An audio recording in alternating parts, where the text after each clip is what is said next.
ለኢንቨስትመንት መስፋፋት በዞናችን ውስጥ እንቅፋት የሆኑ ነገሮች ምንድናቸው የሚለውን ከመለየት ጀምሮ ማለት ነው። ከዛ በኋላ በእነዚህ ላይ ርብርብ ማድረግ እንደየድርሻችን ነው የጀመርነው እና የመጀመሪያው የኢንቨስትመንት ቦርዱ በዞን ደረጃ ተሰብስቦ ለዞናችን ለኢንቨስትመንት መስፋፋት እንቅፋት የሆኑ ነገሮችን ለይቷል እና የመጀመሪያው የፓወር ችግር ነው የነበረው እንደምታውቁት።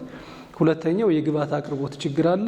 ሶስተኛው የጸጥታ ችግር አለ።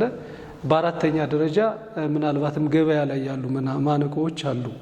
ስለዚህ እነዚህን እንዴት መፍታት አለብን ብለን በየድርሻችን የስራ ክፍፍል አድርገን የፓወርን ጉዳይ በተመለከተ አሁን ባለው ሁኔታ ላይ የክልሉ መንግስት ከመቼውም ጊዜ በላይ ትኩረት በመስጠት እዚህ አካባቢ ላይ ከፍተኛ የሆነ የፓወር እጥረት በመኖሩ ታላላቅ ኢንዱስትሪዎችም ጭምር ከስራ ውጭ የሆኑበት ሁኔታ መኖሩን ተገንዝቦ እኛም እያስገነዘብን አሁን ባለው ሁኔታ ላይ በአንድ በኩል የፍኖተ ሰላም ላይ ያለው ሳብስቴሽን 66,000 ከኢትዮጵያ መብራት ኃይል አገልግሎት ጋር በመሆን በመነጋገር ሪኮኔክት ተደርጎ በጥፍ እንዲያድግ ፕሮሰስ እየተሰራ ያለበት ሁኔታ ነው ያለው።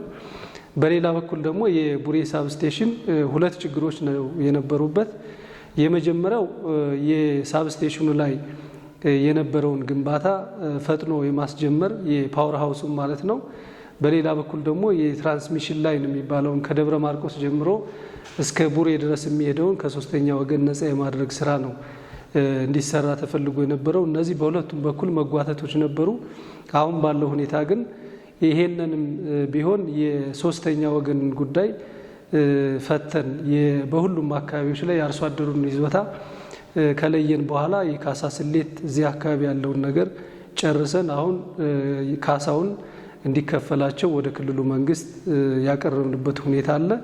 ስለዚህ አሁን ባለው ሁኔታ ለስራም እንቅፋት አይደለም ማለት ነው። ስለዚህ ሁለቱ ተቋራጮች አሉ። ሁለቱም ተቋራጮች ስራቸውን እንዲጀምሩ እያደረግን ነው። ሳብስቴሽኑ ላይ ያለው ኦልሬዲ ስራው ተጀምሯል። ያኛውም ቢሆን ተቋራጩ ከሶስተኛ ወገን ነፃ መሆኑን ካረጋገጥን በኋላ ወደ ስራ እንዲገባ እያደረግን ያለ ማለት ነው። ሌሎች ከጸጥታ ጋር ያሉ ችግሮችንም እንዲሁ ለኢንቨስትመንት እንቅፋት የሆኑትን አገልግሎት አሰጣጥ ላይ ያለውን ተነጋግረን እየፈታንና ለየት ያለ ሪስክ ለህዝብ ጥቅም እስከሆነ ድረስ በምንም ታምር ለኢንቨስትመንት እንቅፋት የሆኑ ጉዳዮችን በእኛ በኩል መፍጠር የለብንም። ከኛ አቅም በላይ የሆኑትን ደግሞ የክልሉ መንግስት እንዲደግፈን ማድረግን እንዲሁም ደግሞ ከዚህ በፊት መሬት ተሰጥቷቸው ያላለሙ አጥረው ያስቀመጡ ባለሀብቶችንም ጥሪ አድርገናል። አሁን እኛ ወደ መንጠቅ ቀጥታ አይደለም ይሄድ ነው። ይሄንን ሳይሆን ይሄድ ነው እንዲሰሩ እንዲገነቡ ምቹ ሁኔታ አለ። አሁን ባለው ሁኔታ ላይ መተው እንዲገነቡ ነው እያደረግን ያለ ነው ማለት ነው። ስለዚህ በዚህ መሰረት ስራ የጀምሩ አሉ። አሁንም ቢሆን ደግሞ ወደ ተግባር ያልገቡ አሉ።